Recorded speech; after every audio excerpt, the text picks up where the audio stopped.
Señor,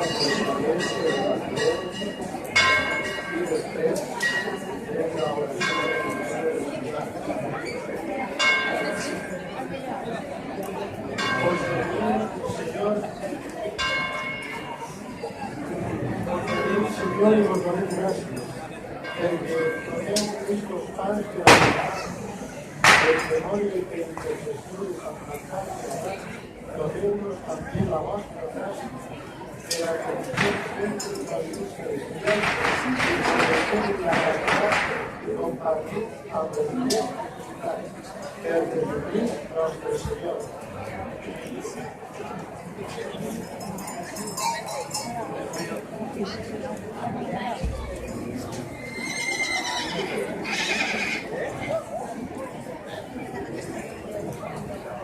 Ya revalía a nuestros hermanos que soñan a ser seguro.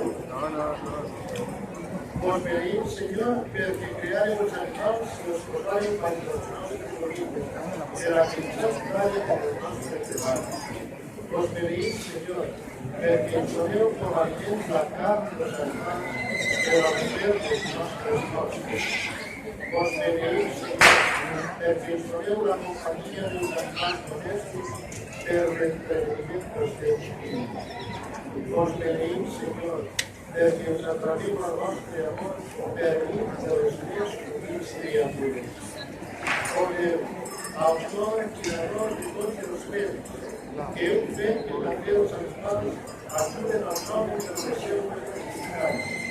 Os dejaré que la intercesión de Santa Antonio Abad, que os ayudaré de deseos todos los días, y que los hombres les tratemos respeto con las criaturas vuestras, de Jesucristo, nuestro Señor.